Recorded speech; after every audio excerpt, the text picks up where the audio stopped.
ओम शांति। आज हम मीठे बाबा के 1 दिसंबर 2024 के मीठे महावाक्य सुनेंगे। ये प्यारे बाप दादा के अव्यक्त रूप से चले हुए महावाक्यों का रिवाइज्ड कोर्स है। मुरली की ओरिजिनल डेट है 18 जनवरी 2003।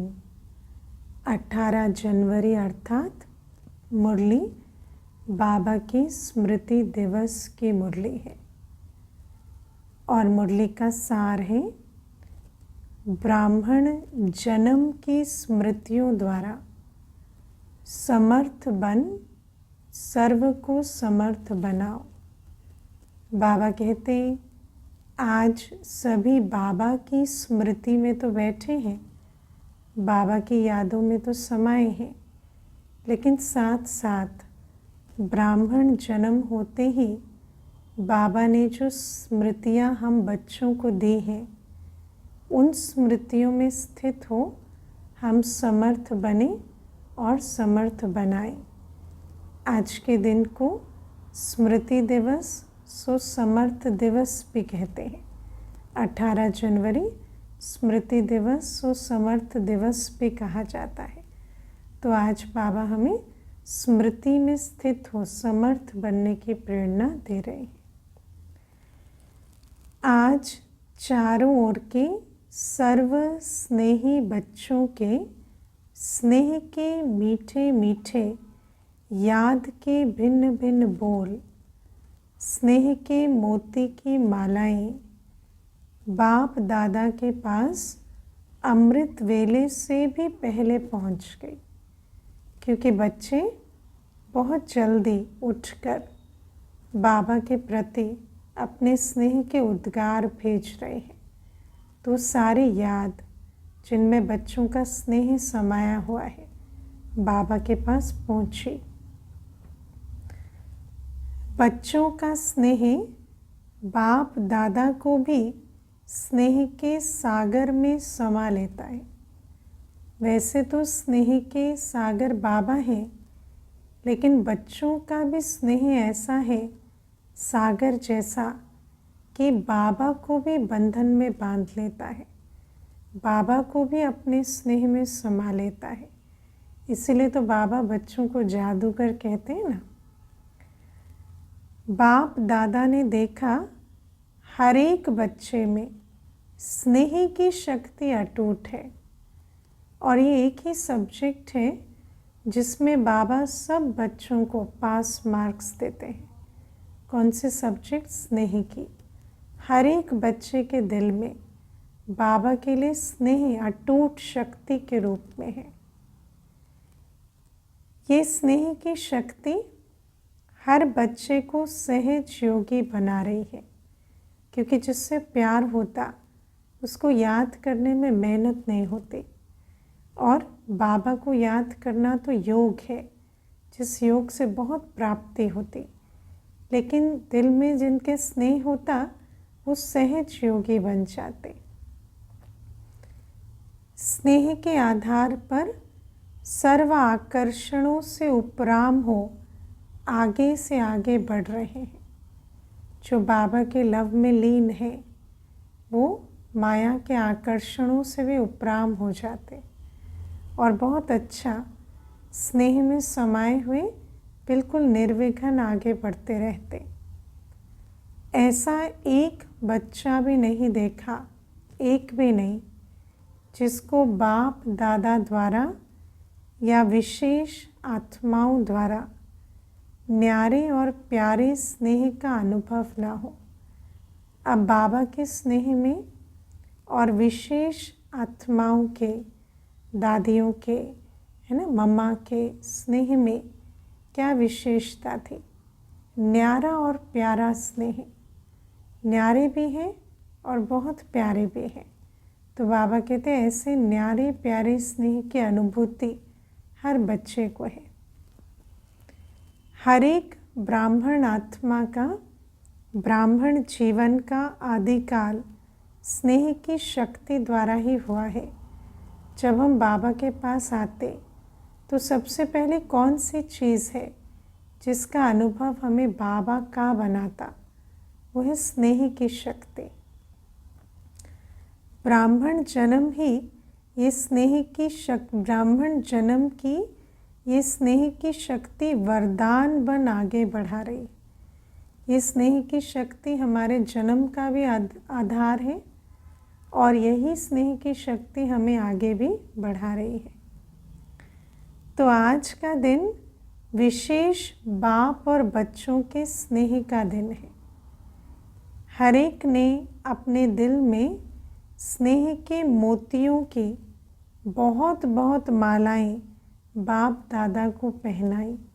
स्नेह के मोतियों की माला बाबा के गले में हर एक बच्चे ने पहनाई।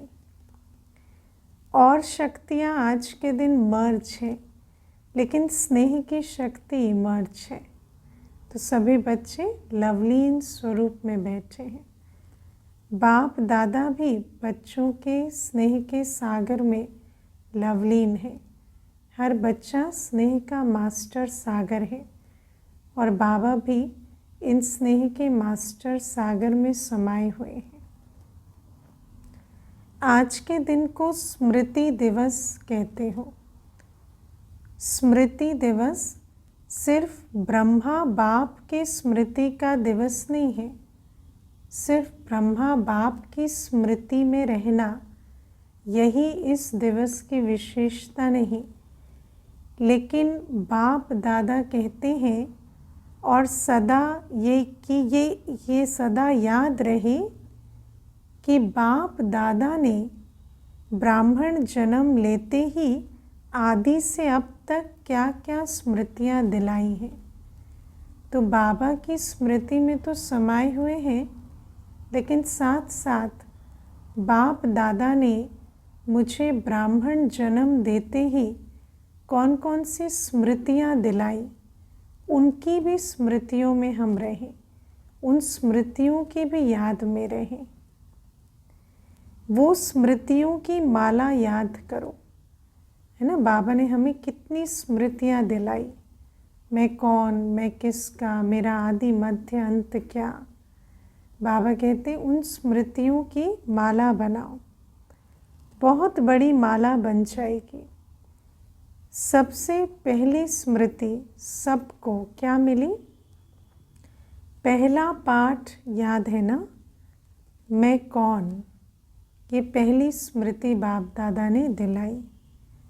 इस स्मृति ने ही नया जन्म दिया, क्योंकि जब मैं कौन समझा तो मेरा कौन समझना भी आसान हो गया और बाबा का बन नई जन्म में आ गए। तो बाबा कहते नए जन्म का आधार क्या है? मैं और मेरा बदल जाता। तो मैं कौन समझ आ गया, मेरा कौन समझ आ गया, तो पुराने जन्म से जैसे है ना न्यारे हो गए। तो बाबा कहते इस स्मृति ने ही नया जन्म दिया। वृत्ति दृष्टि स्मृति परिवर्तन कर दी है। स्मृति बदलती है तो फिर वृत्ति दृष्टि भी बदल जाती। पहले जिनको मेरा मेरा करते थे, अब समझ आ गया ये तो सिर्फ सेवार्थ संबंध है। ऐसी स्मृतियाँ याद आती ही रूहानी खुशी की झलक नैनों में, मुख में आ ही जाती है, क्योंकि श्रेष्ठ स्मृति से खुशी की समर्थी आ जाती है। आप स्मृतियाँ याद करते हैं और भक्त माला सिमरण करते हैं। हम जितनी अपने स्मृतियों की माला उगाड़ते हैं, जितना समर्थ स्थिति में स्थित होते हैं, उतना ही हम गायन पूजन योग्य बनते हैं और उतना ही भक्त हमारी माला सिमरते हैं। एक भी स्मृति अमृत वेले से कर्मयोगी बनने समय भी बार बार याद रहे। अमृत वेले तो फिर भी स्मृतियों की माला जो है वो सिमरन करते हैं, लेकिन बाबा कहते अमृत वेले भी याद रहे और फिर कर्म योगी बनते भी अगर एक भी स्मृति स्वरूप होकर बैठे तो स्मृति समर्थ स्वरूप बना देती है। तो फिर आत्मा का जो स्वरूप है वो शक्तिशाली बन जाता, क्योंकि जैसी स्मृति वैसी ही समर्थी स्वतः ही आती है ना। इसलिए आज स्मृतियों की माला के साथ किस स्मृति में कौन सी समर्थी इमर्ज होती वो भी अनुभव करना। और जब कर्म योगी बनते तो भिन्न भिन्न समय पर भिन्न भिन्न स्मृतियों को इमर्ज कर और उस स्मृति की समर्थी के स्वरूप में स्थित होना। इसीलिए आज के दिन को स्मृति दिन साथ साथ समर्थ दिन कहते हैं। स्मृति दिवस सो समर्थ दिवस। ब्रह्मा बाप सामने आते ही, बाप की दृष्टि पड़ते ही आत्माओं में समर्थी आ जाती है, क्योंकि ब्रह्मा बाप याद आते तो ब्रह्मा बाप के द्वारा बाप दादा ने जो स्मृतियाँ दिलाई वो इमर्ज हो जाती, और जैसे स्मृति इमर्ज हुई तो समर्थ स्वरूप में स्थित हो जाते। सब अनुभवी है ना, बाबा की दृष्टि से अपने आप को देखते हैं तो अपनी भी शक्तिशाली सत्य स्वरूप की स्मृति आ जाती और अपनी शक्तिशाली स्थिति भी इमर्ज हो जाती है। सभी अनुभवी है ना, चाहे साकार रूप में देखा, चाहे अव्यक्त रूप की पालना से पलते अव्यक्त स्थिति का अनुभव करते हो।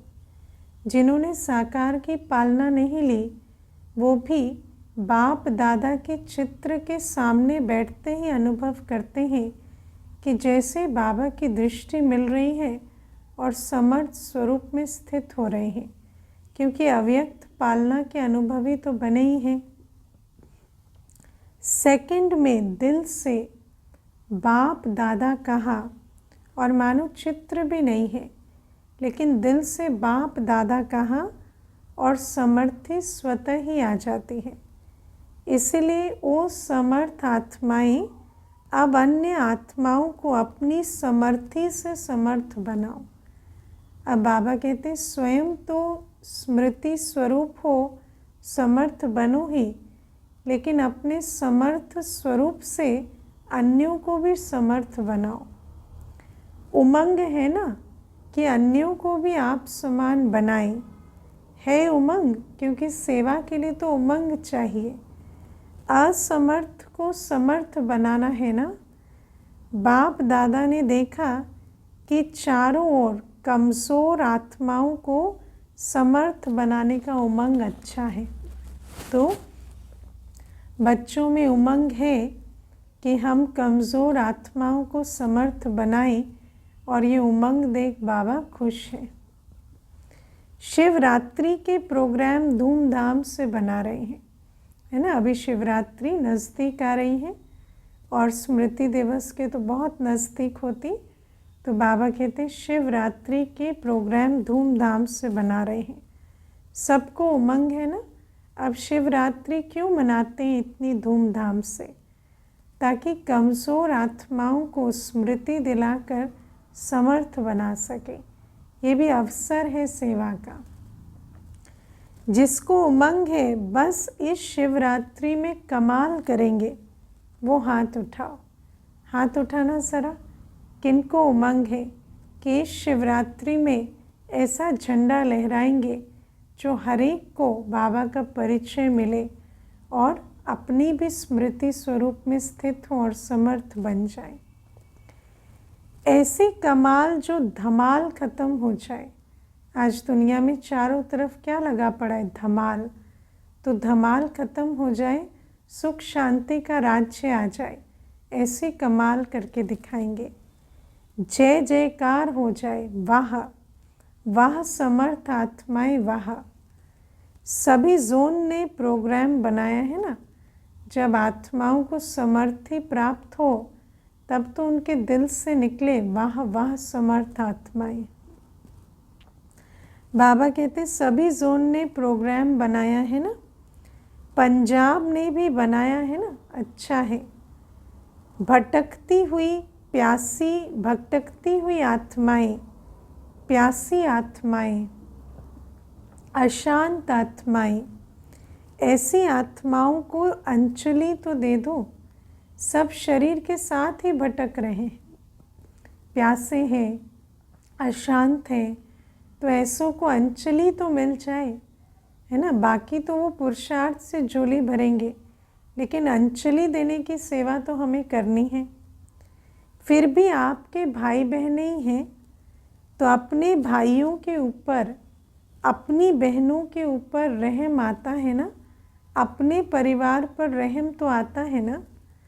देखो आजकल परमात्मा को तो आपदा के समय याद करते, लेकिन शक्तियों को और देवताओं में भी गणेश है, हनुमान है, और भी देवताओं को ज़्यादा याद करते हैं।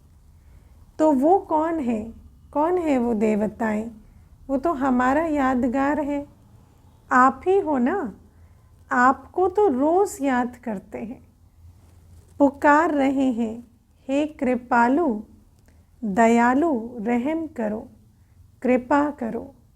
बाबा हमें पूछ रहे हैं, उनकी पुकार सुनाई नहीं देती? भटकती प्यासी अशांत आत्माओं की पुकार सुनाई नहीं देती क्या? वो किसे पुकार रहे? हमें। ज़रा सी एक सुख शांति की बूंद दे दो। कहते ना, एक बूंद के ही प्यासे हैं, आप द्वारा एक बूंद के प्यासे हैं। किसके द्वारा बूंद मिलनी है? तो बाबा कहते हैं वो जिसे ढूंढ रहे हैं वो आप ही हो। तो दुखियों का, प्यासी आत्माओं का आवाज़ है, शक्तियाँ, हे देव, नहीं पहुँच रहा है। हे शक्तियाँ, हे देव, वो जो पुकार रहे हैं, क्या वो आवाज़ पहुँचता नहीं? पहुँच रहा है ना।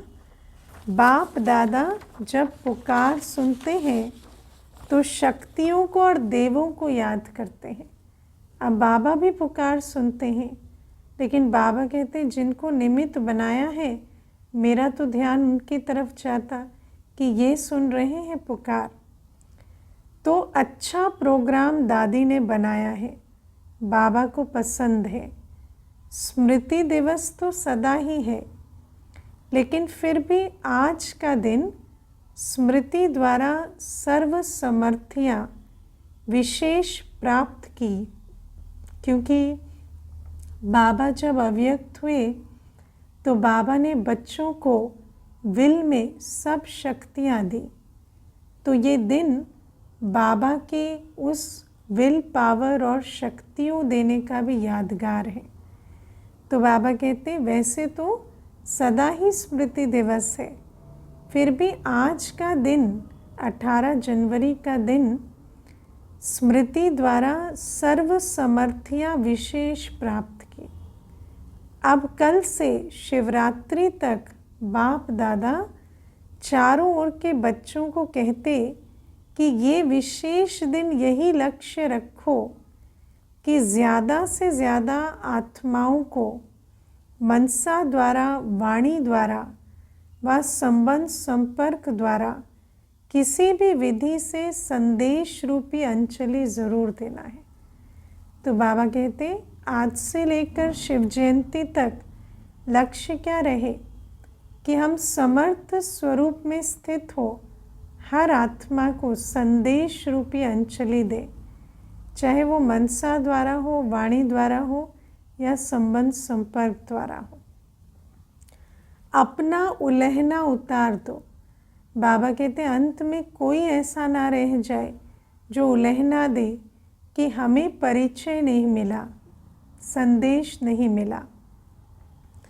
बच्चे सोचते हैं अभी विनाश की डेट तो दिखाई नहीं देती है, तो कभी भी उलहना पूरा कर लेंगे। तो बच्चे इंतज़ार में भी हैं, लेकिन नहीं, अगर अभी से उलहना पूरा नहीं करेंगे तो ये भी उलहना मिलेगा कि आपने पहले क्यों नहीं बताया। बाबा कहते अंत में ही किसी को संदेश नहीं देना। बाबा कहते अभी से संदेश देना है, नहीं तो अंत में जिनको संदेश मिलेगा वो ये भी उलहना देंगे कि अभी बताया, पहले क्यों नहीं बताया, पहले बताते तो हम भी कुछ करते। तो बाबा कहते इसीलिए अंत का इंतज़ार नहीं करना। हम भी कुछ तो बना देते है ना, ऐसा उलहना भी मिलेगा, फिर तो सिर्फ अहो प्रभु कहेंगे। अब अंत में कोई पुरुषार्थ की तो मार्जिन नहीं होगी, इसीलिए उन्हें भी कुछ कुछ तो वर्षे की अंजलि लेने दो। बाबा कहते संदेश की अंजलि दो और अभी से दो तो कुछ ना कुछ वर्षे की अंजलि लेने की भी मार्जिन रहे। उन्हों को भी कुछ समय दो, एक बूंद से भी प्यास तो बुझाओ। बाबा कहते कम से कम संदेश की एक बूंद दी, ज़रा प्यास तो बुझेगी। अब एक बूंद से पूरी प्यास तो नहीं बुझेगी, फिर भी कुछ तो बुझेगी। प्यासे के लिए एक बूंद भी बहुत महत्व वाली होती है। तो यही प्रोग्राम है ना कि कल से लेके बाप दादा भी हरी झंडी नहीं नगाड़ा बजा रहे हैं कि आत्माओं को हे तृप्त आत्माएं संदेश दो, संदेश दो, है ना। अपने तृप्त स्वरूप में स्थित होकर, स्मृति सो समर्थ स्वरूप में स्थित होकर हर एक को तृप्त करो। कम से कम शिवरात्रि पर बाप के बर्थडे का मुख तो मीठा करें, है ना। जब शिव जयंती आए तो उसको रिवाजन ना मनाएं, ऐसा अनुभव करें कि ये मेरे बाप का बर्थडे सो मेरा बर्थडे है ना। उस आधार से मुख मीठा तो करें कि हाँ हमें संदेश मिल गया, मेरा बाबा आ गया, ऐसा तो अनुभव करें। ये दिल खुश मिठाई सभी को सुनाओ और खिलाओ। साधारण शिवरात्रि नहीं मनाना, कुछ कमाल करके दिखाना, है ना। ऐसा जब तैयारी होती है ना अच्छी तो कमाल होती है।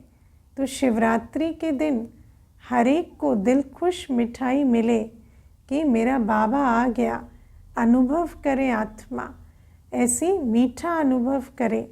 तो बाबा कहते बर्थडे का मुख मीठा करे, उसके लिए अभी से तैयारी करो, तब कमाल की शिवरात्रि मनाएंगे। उमंग है, बाबा कहते हैं ऐसी शिवरात्रि मनाने का उमंग है। पहली लाइन को है बहुत धूम मचाओ। बाबा कहते कम से कम ये तो समझे कि शिवरात्रि का इतना बड़ा महत्व है, ये बाप का बर्थडे सो मेरा बर्थडे है, ऐसा अनुभव तो करें। हमारे बाप का जन्मदिन है, सुन के खुशी तो मनाएं। बाप दादा ने देखा कि अमृत वेले मेजॉरिटी का याद और ईश्वरीय प्राप्तियों का नशा बहुत अच्छा रहता है ना। बाबा ने कहा ना अमृत वेले और कर्म योगी बनते स्मृति स्वरूप रहे। तो बाबा कहते हैं अमृत वेले तो अच्छी माला फिराते हैं स्मृतियों की, और प्राप्तियों का नशा भी बहुत चढ़ा रहता। लेकिन कर्म योगी की स्टेज में जब कर्म करते बाबा की याद में सारे दिन में, तो जो अमृत वेले का नशा है उससे अंतर पड़ जाता है, वो नशा वो उमंग नहीं रहता। कारण क्या है कि कर्म करते सोल कॉन्शियस और कर्म कॉन्शियस दोनों रहता है। इसकी विधि है अब कर्म करते कर्म कॉन्शियस ना बने, सिर्फ सोल कॉन्शियस बने। उसकी क्या विधि है कि कर्म करते मैं आत्मा, कौन सी आत्मा वो तो जानते ही हो, तो जो भिन्न भिन्न आत्मा के स्वमान मिले हुए हैं, ऐसी आत्मा करावनहार होकर इन कर्मेंद्रियों द्वारा कर्म कराने वाली हूँ। ये कर्मेंद्रियाँ कर्मचारी हैं, लेकिन कर्मचारियों से कर्म कराने वाली मैं करावनहार हूँ, न्यारी हूँ। तो बाबा कहते कर्म करते इस स्मृति में रहो, करावनहार की स्मृति में, कि कर्म तो कर्मेंद्रियां कर रही है, लेकिन उनसे करा कौन रहा है? तो मैं आत्मा, और अपने श्रेष्ठ स्वमान को इमर्ज करो, मैं कौन सी आत्मा, और उस स्वमान में स्थित होकर, अपनी स्मृति में स्थित होकर करावनहार की कर्म करो। तो कर्म कॉन्शियस नहीं बनेंगे, करावनहार आत्मा कॉन्शियस बनेंगे। क्या लौकिक में भी डायरेक्टर अपने साथियों से, निमित्त सेवा करने वालों से सेवा कराते, डायरेक्शन देते, ड्यूटी बजाते भूल जाता है कि मैं डायरेक्टर हूँ? नहीं, वो तो डायरेक्टर समझ उनसे काम कराता है ना। तो ऐसे ही कर्मेंद्रियों से काम कराते अपने स्वमान में रहो कि मैं करावनहार कौन हूँ। कर्म के कॉन्शियसनेस में नहीं चले जाओ, कर्म कराने वाले की कॉन्शियसनेस में रहो। तो अपने को करावनहार शक्तिशाली आत्मा हूँ ये समझकर कार्य कराओ। ये आत्मा और शरीर, ये करनहार है और वो करावनहार है ना। बाबा कहते ये स्मृति मर्ज हो जाती है। आप सबको, पुराने बच्चों को मालूम है कि ब्रह्मा बाप ने शुरू में क्या अभ्यास किया। क्या अभ्यास किया? तो एक डायरी देखी थी ना, सारी डायरी में एक ही शब्द, मैं भी आत्मा, जसोदा भी आत्मा, ये बच्चे भी आत्मा हैं। तो बाबा एक ही अभ्यास करते, मैं भी आत्मा, ये भी आत्मा, ये भी आत्मा, आत्मा है, आत्मा है, आत्मा है। ये फाउंडेशन सदा का अभ्यास किया। तो ऐसे ही हमें भी क्या कर रहे हैं नहीं, कौन करा रहा है, उस करावनहार की स्मृति में रहकर कर्म करना है। तो ये पहला पाठ, मैं कौन, इसका बार बार अभ्यास चाहिए, चेकिंग चाहिए।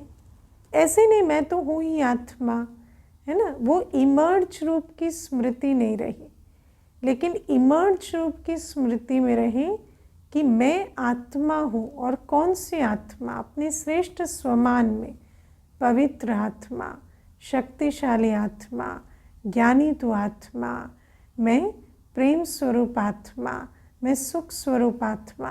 ये समझकर अपने भान में रहकर कर्म करना है। अनुभव करें कि मैं आत्मा करावनहार बन कर्म करा रही हूँ। करनहार अलग है, करावनहार अलग है। करनहार कर्मेंद्रियाँ हैं। ब्रह्मा बाप का दूसरा अनुभव भी सुना है ना, कि ये कर्मेंद्रियाँ कर्मचारी हैं। तो रोज़ रात की कचहरी सुनी है ना, जहाँ इन कर्मचारियों की बाबा दरबार लगाते और चेक करते कि कर्मचारी ऑर्डर प्रमाण चले या कुछ न कुछ भूले की। और अगर कर्मचारी ने भूल की, आँखों ने भूल की, धोखा दिया, कान ने भूल की, जीभ ने भूल की, तो फिर उसकी सज़ा भी मुकर्रर करते थे। तो बाबा कहते कर्मचारियों की सभा भी लगाते बाबा, कचहरी। तो मालिक बन इन कर्मेंद्रियों रूपी कर्मचारियों से हाल चाल पूछा है ना, तो ऐसे ही मालिक बन अपनी कर्मेंद्रियों से भी रात को हाल चाल पूछना है। तो जैसे ब्रह्मा बाप ने ये अभ्यास फाउंडेशन बहुत पक्का किया, और फाउंडेशन मजबूत ना हो तो आगे की बिल्डिंग कैसे खड़ी हो। इसीलिए जो बच्चे लास्ट में भी साथ रहे, उन्होंने क्या अनुभव किया? क्या अनुभव किया? बाबा की जो लास्ट के दिनों में जो बच्चों ने देखा, उन बच्चों ने यह अनुभव सुनाया कि बाप कार्य करते भी, शरीर में होते हुए भी, अशरीरी स्थिति में चलते फिरते अनुभव होता रहा।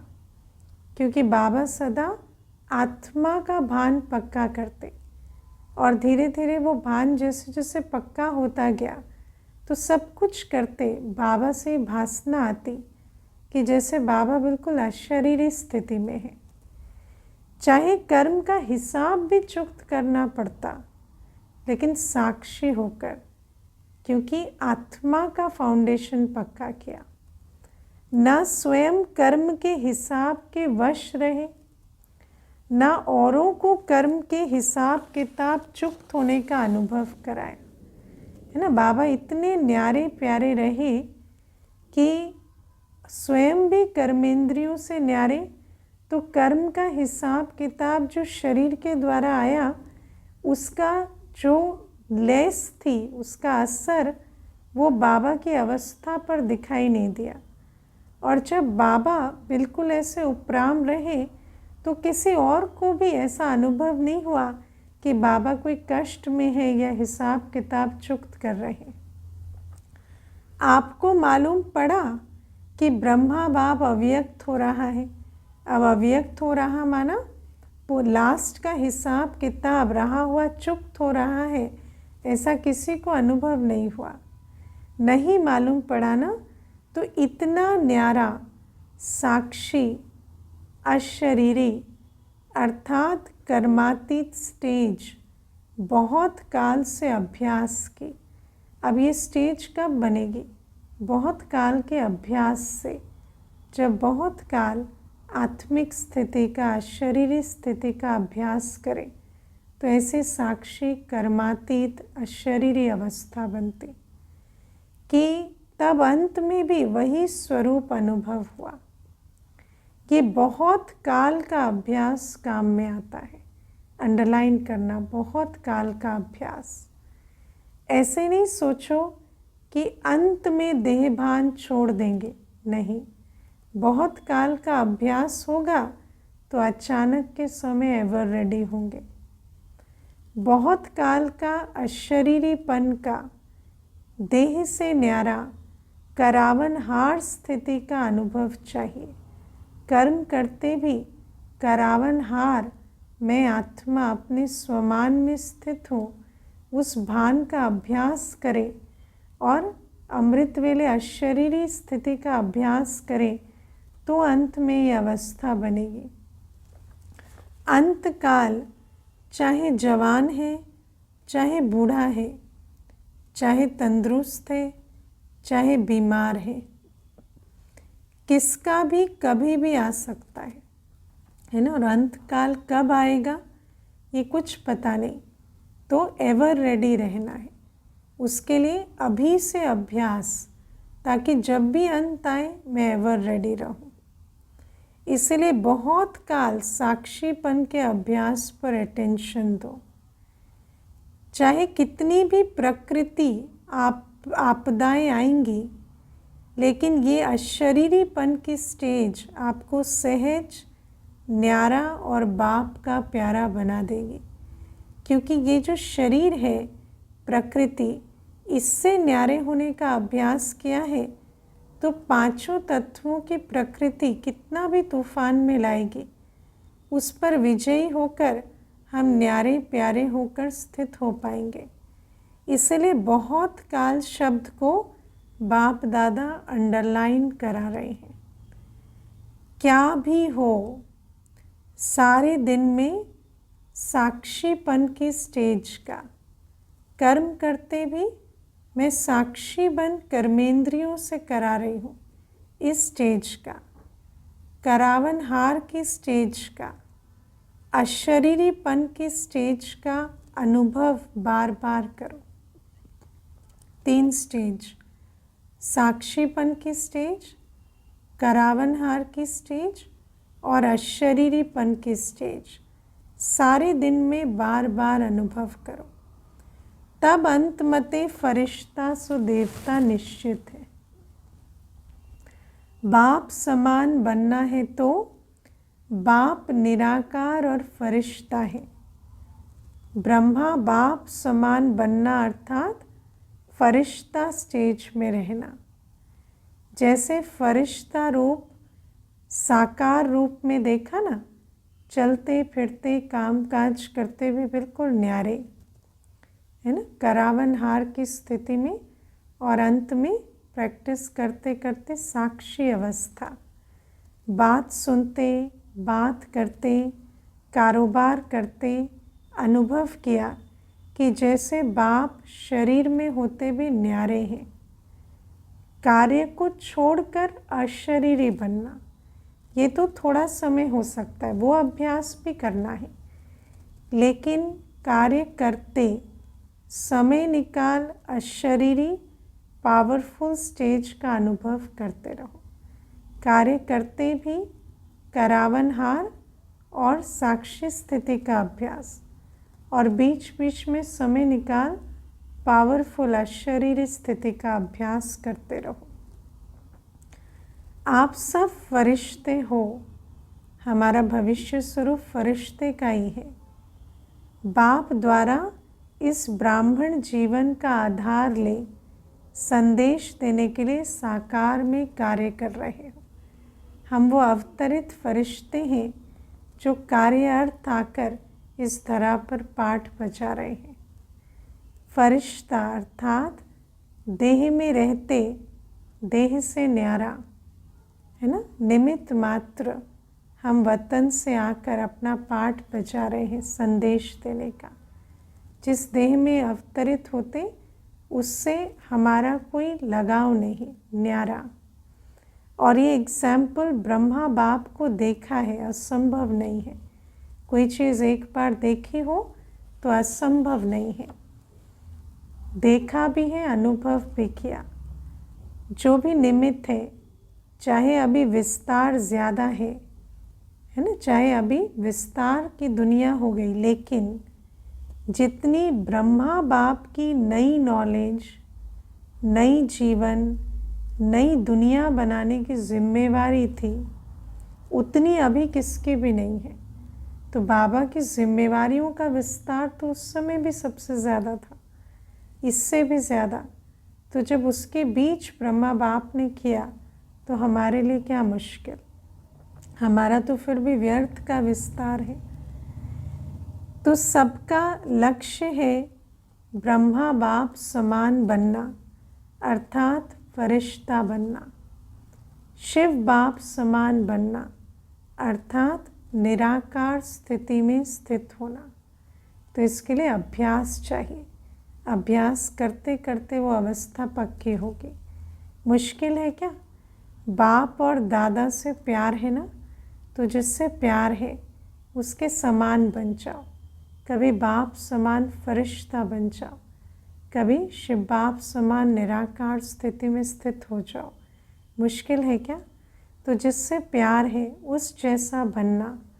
जब संकल्प भी है बाप समान बनना ही है तो कोई मुश्किल नहीं। सिर्फ बार बार अटेंशन दो। अटेंशन और अभ्यास, इसका कोई सब्स्टिट्यूट नहीं है। साधारण जीवन नहीं, साधारण जीवन जीने वाले बहुत हैं। हमारी जीवन अटेंशन और अभ्यास की जीवन है। बड़े बड़े कार्य करने वाले भी बहुत हैं और साधारण जीवन जीने वाले भी बहुत हैं, लेकिन हम हैं विशेष परमात्म कार्य करने वाले। लेकिन आप जैसा कार्य आप ब्राह्मण आत्माओं के सिवाय और कोई नहीं कर सकता है। तो आज स्मृति दिवस पर बाप दादा समानता में समीप आओ, है ना, बाप समान बनो, समीप आओ का वरदान दे रहे हैं। किसमें? समानता में समीप आओ। जो समान है वही समीप है। सभी हद के किनारे, चाहे संकल्प, चाहे बोल, चाहे कर्म, संबंध, संपर्क, कोई भी हद का किनारा, है ना, किनारे को पकड़ना नहीं है, सब है, पर हद के किनारों से उपराम बिल्कुल लंगर उठा हुआ हो, न्यारे। अपनी मन की नैया को इन हद के किनारों से मुक्त कर दो। अभी से जीवन में रहते मुक्त, ऐसे जीवन मुक्त का अलौकिक अनुभव बहुत काल से करो। अच्छा, चारों ओर के बच्चों के पत्र बहुत मिले हैं और मधुबन वालों की क्रोध मुक्त की रिपोर्ट समाचार भी बाप दादा के पास पहुंचाए। बाप दादा हिम्मत पर खुश हैं और आगे के लिए सदा मुक्त रहने के लिए सहन शक्ति का कवच पहने रखना। बाबा कहते बातें तो आएंगी, आज मुक्त हुए हैं क्रोध मुक्त, फिर कल माया के तूफान। बाबा ने कहा ना, मल युद्ध में जब तक विजय न हो जाए तब तक एक दो को परास्त करते रहते हैं। तो इसलिए सहन शक्ति को इमर्ज रखना।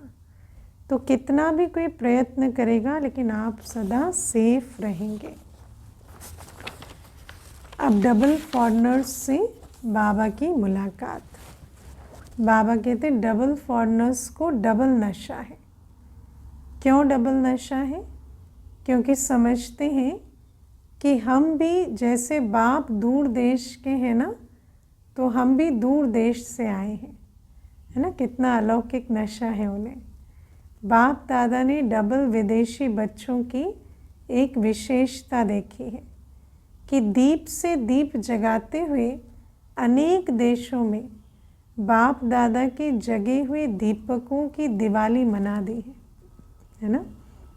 विदेश में सेवा की कितनी वृद्धि हुई। डबल विदेशियों को संदेश देने का शौक अच्छा है। हर ग्रुप में बाप दादा ने देखा 35-40 देशों के होते हैं। मुबारक हो। सदा स्वयं भी उड़ते रहो और फरिश्ते बन करके उड़ते उड़ते संदेश देते रहो। अच्छा है। आप 35 देश वालों को बाप दादा नहीं देख रहा है। हाँ, बाबा किसको देख रहे? सबको। और भी देश वालों को आपके साथ देख रहे हैं। तो नंबर 1 बाप समान बनने वाले हो ना। नंबर 1 के नंबरवार बनने वाले हो। नंबर 1 है ना, नंबरवार तो नहीं। नंबर 1 बनना अर्थात हर समय विन करने वाले। नंबर 1 कौन बनता? जो हर समय विन करता है ना। माया के साथ जो मल युद्ध है ना, उसमें माया को कभी जीतने ना दे, सदा माया जीत बने। तो विन करने वाले 1 में जाएंगे। जो विन करते हैं वो 1 होते हैं। तो ऐसे होना बहुत अच्छा। विजयी है और सदा विजयी रहने वाले। अच्छा, और सभी को जहाँ जहाँ जाओ वहाँ ये स्मृति दिलाना कि सभी डबल फॉरेनर्स को 1 नंबर बनना है। अच्छा, बाप दादा सभी माताओं को, गौपाल की प्यारी माताओं को बहुत बहुत दिल से याद प्यार दे रहे। और पांडव, चाहे यूथ हो चाहे प्रवृत्ति वाले हों, पांडव सदा पांडव पति के साथ ही रहे हैं। पांडव पति शिव बाबा। ऐसे साथी पांडवों को भी बाप दादा बहुत बहुत याद प्यार दे रहे हैं। अब दादी जी से बाबा की मुलाकात। आज के दिन क्या याद आता है? विल पावर्स मिली ना। बाबा ने सारी पावर्स बच्चों को विल की और विल पावर भी दी। विल पावर्स का वरदान है। बहुत अच्छा पाठ बजाए, इसकी मुबारक है। सभी की दुआएं आपको बहुत है ना। दादी का तो अंतिम समय पुरुषार्थ भी यही था, दुआएं दो दुआएं लो। आपको देख करके भी सभी खुश हो जाते हैं, बोलो या नहीं बोलो। बाबा कहते दादियों को देख कर ही खुशी होती है बच्चों को। आपको कुछ होता है ना तो सब ऐसे समझते हमको हो रहा है। इतना प्यार है, सभी का है। हमारा भी सबसे बहुत प्यार है। दादी कहते प्यार तो है बहुत सभी से, ये प्यार ही सभी को चला रहा है। धारणा कम हो ज़्यादा हो, लेकिन प्यार चला रहा है। बहुत अच्छा। अब ईशु दादी जी से बाबा कहते इसने भी हिसाब चुक्त कर लिया, कोई बात नहीं, इसका सहज पुरुषार्थ सहज हिसाब चुकतो। सहज ही हो गया सोते सोते, आराम मिला विष्णु के मुआफिक।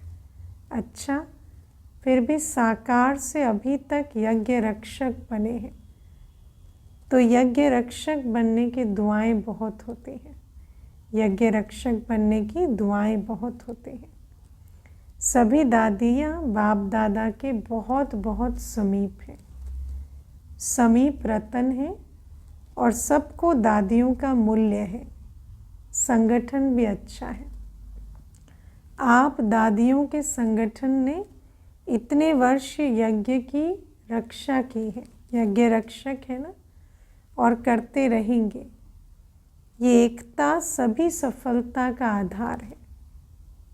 अब दादी कहते बाबा बीच में, बाबा को बीच में रखा, ये अटेंशन बहुत अच्छा दिया। अच्छा, सभी ठीक है। अच्छा, ऐसे सर्व दृढ़ संकल्पधारी सदा स्मृति स्वरूप आत्माओं को, सदा सर्व समर्थियों को समय पर कार्य में लाने वाले विशेष आत्माओं को, सदा सर्व आत्माओं के रहमदिल आत्माओं को, सदा बाप दादा समान बनने के संकल्प को साकार रूप में लाने वाले ऐसे बहुत बहुत बहुत प्यारे और न्यारे बच्चों को बाप दादा का याद प्यार और नमस्ते। ऐसे मीठे प्यारे बाबा को भी हम बच्चों का याद प्यार, गुड मॉर्निंग और नमस्ते। ओम शांति। वरदान है आज का, सर्व संबंधों से एक बाप को अपना साथी बनाने वाले सहज पुरुषार्थी भव। बाबा कहते बाप स्वयं सर्व संबंधों से साथ निभाने की ऑफर करते हैं। जैसा समय वैसे संबंध से बाप के साथ रहो और साथी बनाओ। जहाँ सदा साथ भी है और साथी भी है, वहाँ कोई मुश्किल हो नहीं सकता, है ना। अकेले कोई काम करना मुश्किल होता, साथी के साथ क्या मुश्किल। तो बाबा कहते हैं मैं तो सर्व संबंधों से साथी बनने के लिए प्रस्तुत हूँ, तो मुझे सर्व संबंधों से साथ रखो। जब कभी अपने को अकेला अनुभव करो तो उस समय बाप के बिंदु रूप को याद नहीं करो, प्राप्तियों की लिस्ट सामने लाओ। भिन्न भिन्न समय के रमणीक अनुभव की कहानियाँ स्मृति में लाओ। सर्व संबंधों के रस का अनुभव करो, तो मेहनत समाप्त हो जाएगी और सहज पुरुषार्थी बन जाएंगे। सदा बिंदु बाप को याद करना कभी कभी थोड़ा रस अनुभव नहीं कराता, लेकिन जब बाबा से जो प्राप्तियाँ हुई उसे इमर्ज करते, बाबा के साथ विभिन्न अनुभूतियों की कहानियों को इमर्ज करते, संबंधों के रस को अनुभव करते, तो बाबा के साथ का अनुभव हमें इतना भरपूर कर देता कि कोई भी कार्य सहज हो जाता। स्लोगन है, बहुरूपी बन माया के बहुरूपों को परख लो, तो मास्टर मायापति बन जाएंगे। बाबा कहते माया बहुरूप से आती है, तो आप भी बहुरूपी बन जाओ। कभी मास्टर सर्वशक्तिवान बन जाओ, कभी मास्टर ज्ञान सागर बन जाओ, कभी मास्टर विघ्न विनाशक बन जाओ, है ना। तो बाबा कहते सर्वगुण सर्व शक्तियों के अलग अलग स्वरूपों में स्थित हो, माया को परख कर माया पर विजय पाओ, तब कहेंगे मायापति। अच्छा, आज के अव्यक्त इशारे सुनेंगे। दिसंबर मास के अव्यक्त इशारे हैं। दिसंबर 2024। अव्यक्त इशारों का टाइटल है संतुष्ट मणि बन, सदा संतुष्ट रहो और सबको संतुष्ट करो। आज की पॉइंट है 1 दिसंबर 2024 की। बाप दादा चाहते हैं कि हर एक बच्चा जब भी किसी से मिले तो उसे संतुष्टता का सहयोग दे, स्वयं भी संतुष्ट रहे। किसी से मिलते वो जो भी है जैसे भी है, मेरे मन में कोई क्या क्यों नहीं, मैं सर्व से संतुष्ट रहूं और दूसरों को भी संतुष्ट करे।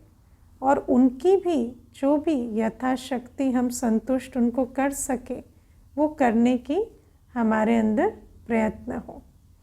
सदा यही स्वमान स्मृति में रहे कि मैं संतुष्ट मणि हूँ, मुझे किसी से कोई कंप्लेन नहीं, मुझे स्वयं सदा संतुष्ट रहना है और सबको संतुष्ट करना है। इसी स्वमान की सीट पर सदा एकाग्र रहना और स्वमान से समर्थि आप पे ही आती है। अच्छा, ओम शांति।